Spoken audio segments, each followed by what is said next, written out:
commencer. Donc, dans la recette traditionnelle, on va allier le poêlon. Moi, je ne suis pas du tout comme ça. Je vais commencer par couper mon ail en petits morceaux, tout petits morceaux. Voilà.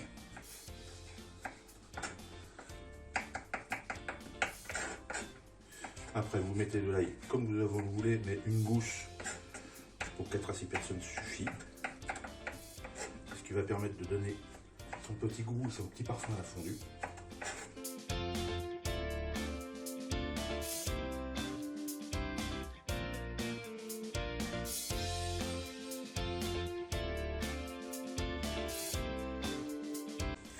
Alors ensuite, pour que cette fondue elle démarre bien, une fois qu'on a coupé notre ail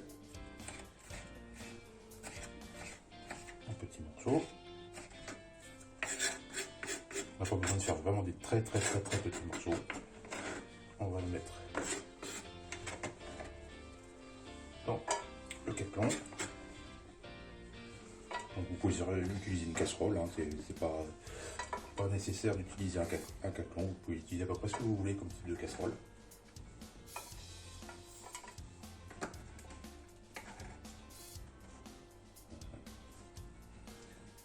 Et ensuite, une fois qu'on a fait ça, on va poivrer.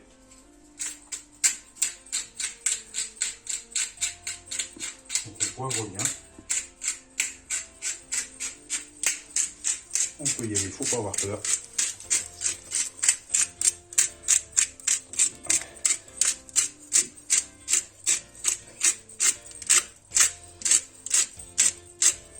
Voilà.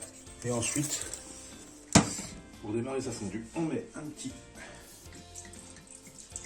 filet de ce vin. Donc je vous rappelle que c'est de la Roussette de Savoie. Vin extrêmement épicé. Et on va mettre le feu dessus. On va le laisser légèrement bouillir. Pendant que ça commence à faire ça, on va préparer notre fromage. Donc on enlève la croûte. Petite astuce, si vous voulez faire plaisir, vous les jetez dans le jardin et vous allez voir, les oiseaux, ils adorent ça. Ne pas oublier d'enlever le papier, parce que les oiseaux n'aiment pas trop. Et on va le couper. Petite lamelle.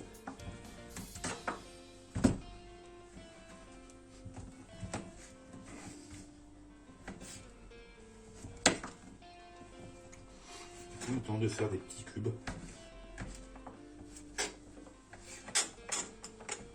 Voilà.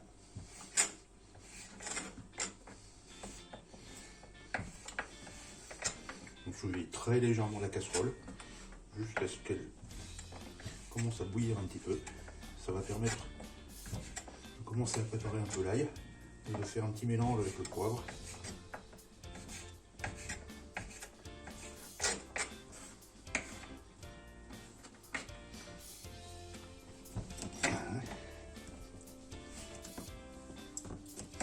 Alors je rappelle les fromages. Alors on peut utiliser d'autres fromages, puisque quand on utilise des fromages, on peut utiliser du comté, de préférence des 18 mois.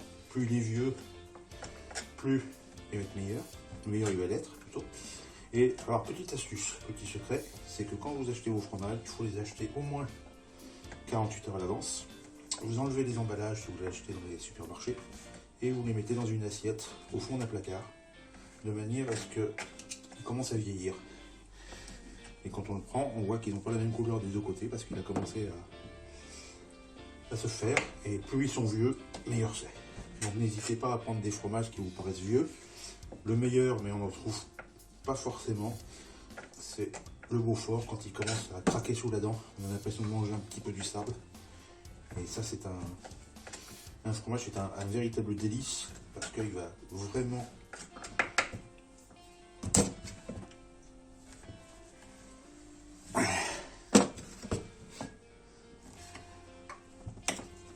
Alors, vous pouvez aussi mettre du suisse, du gruyère suisse.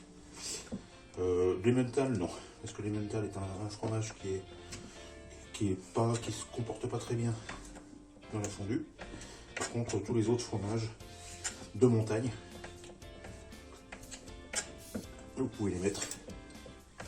Voilà, avec commence un petit peu à... Voilà, maintenant que je remue un tout petit peu, je l'arrête. Je vais le laisser continuer tout doucement. On commence à avoir les petites odeurs du vin blanc. Alors on peut faire aussi avec d'autres types de vin blanc. Personnellement, je ne suis pas fan d'un chignin ou des vins de Savoie de ce type-là parce que je trouve qu'ils sont trop secs. Alors que celui-là est extrêmement fruité. On peut le faire aussi avec de l'Aïs, puisque d'où je viens d'ailleurs en Haute-Savoie, du côté de Cluse, il y a le village d'Aïs où ils font un vin qui est pétillant, qui ressemble un petit peu, on va dire, champagnisé. Mais je le trouve, alors pour la fondue c'est bien, mais à boire il est un petit peu sec. Je trouve que c'est pas génial.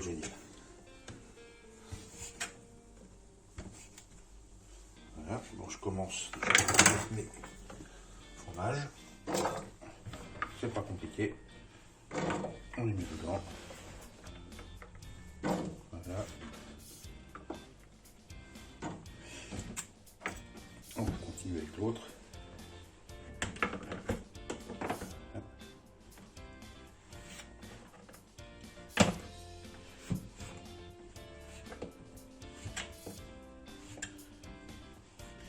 Important aussi, c'est que quand on prépare son fromage, avant de commencer à faire cuire, il faudra préparer le pain. Tout simplement parce que la fondue, quand elle va démarrer, on va la démarrer, ça va prendre à peu près maximum 10 minutes pour qu'elle soit prête. Mais quand elle est prête, il faut servir tout de suite. Après, on n'a pas le temps. Et quand on fait cuire une fondue, il faut être vraiment devant le caclon si on ne veut pas que ça attache. Voilà, et je prends le dernier. Ici, fromage à pâte très grasse qui va permettre de lier nos autres fromages et d'éviter de mettre de maïzena.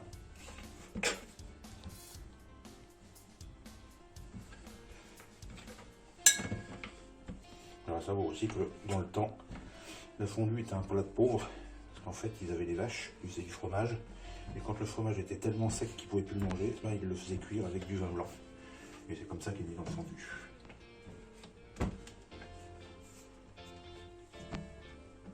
Voilà, on sent bien qu'il est bien mou, donc il est bien gras. Voilà.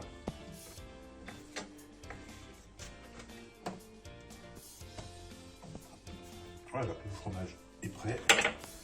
Ensuite, on l'étale un petit peu, de manière à ce qu'il baigne bien. Et on va se mettre du vin blanc.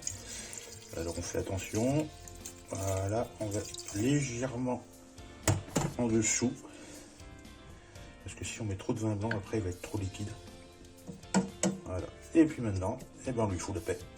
On va le laisser mariner le temps qu'on prépare notre pain. Alors j'utilise aussi des pains.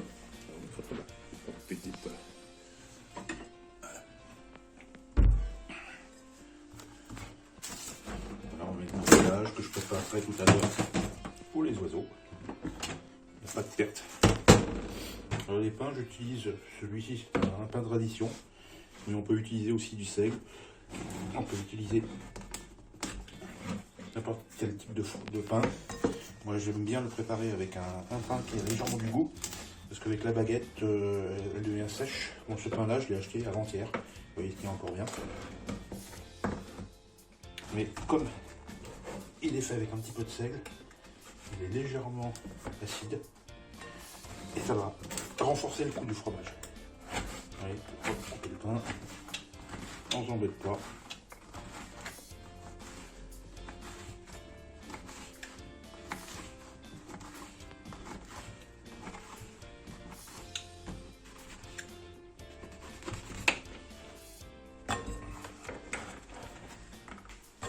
Voilà.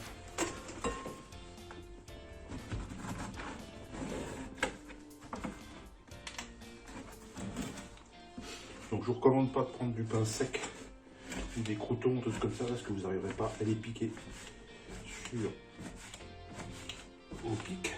Ça sera très difficile de les tremper dans le fromage.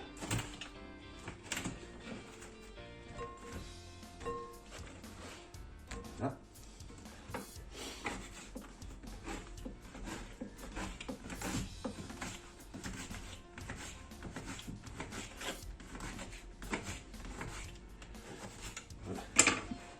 Voilà, notre pain est prêt. On a une deuxième baguette au cas où. Hop, on en profite pour goûter un peu. Et notre fondue est prête à démarrer quand on en a envie. Donc on va la laisser tremper un petit peu. Plus elle trempe, meilleur c'est.